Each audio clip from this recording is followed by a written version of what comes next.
Institut Kefahaman Islam Malaysia ditubuhkan dengan matlamat untuk memberi kefahaman Islam dalam pelbagai bidang mencakupi bidang ekonomi, bidang syariah, bidang perundangan dan tidak terkecuali juga berkaitan dengan isu-isu alam sekitar semasa.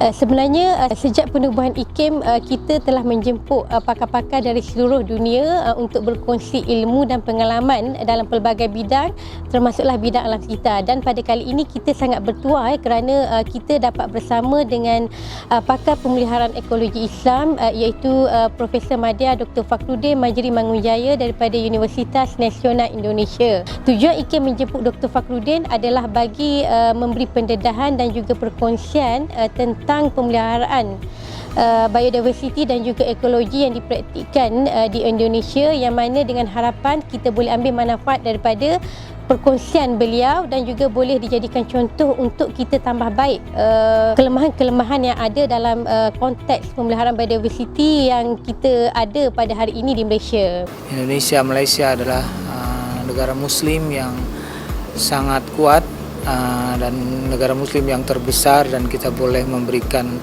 sebuah contoh yang baik bagaimana umat Islam berkontribusi di dalam pelestarian biodiversity untuk kesejahteraan manusia dan kemanusiaan. Bahwa memang keseimbangan bumi ini terancam dan kita sekarang harus kembali. Kita bertanya, apakah Islam mengajarkan tentang konservasi? We have to change because time is limited. Kita sudah menghabiskan mungkin hampir 2/3 sumber daya yang ada di bumi. Selain daripada syarahan khas, IKIM juga mengadakan sesi forum bicara adim bertajuk Fitrah Alami dan juga mengadakan lawatan ke Jabatan Perlindungan Hidupan Liar, Perhilitan dan juga Paya Indah Wetland Dengkil dengan melibatkan para peserta yang terdiri daripada para penyelidik IKIM dengan tujuan bagi memberi pendedahan secara langsung kepada para peserta tentang ekologi, macam mana untuk berinteraksi dengan ekologi dan memahami apakah kepentingan setiap hidupan di dalam ekosistem terhadap keseimbangan alam sekitar. Perhilitan ni mempunyai tanggungjawab dalam konservasi hidupan liar. So konservasi hidupan liar daratan yang menjaga hidupan liar untuk generasi akan datang, dan di samping tu kita memastikan bahawa hidupan liar ni tidak kita panggil mengganggu manusia dan juga memberi manfaat kepada negara lah. Kalau gagal untuk jaga nanti, generasi akan datang, anak cucu kita akan sumpah kita.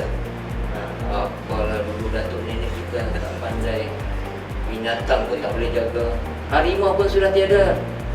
Contohnya lah, harimau ni adalah kita panggil key species. Jadi apabila dia wujud dalam satu ekosistem hutan, dia akan menjaga kepada keseluruhan kepada semua ekosistem dalam hutan tersebut. Apabila harimau ni tiada atau pupus ataupun hilang selama-lamanya, maknanya ekosistem kita akan jadi tak stabil.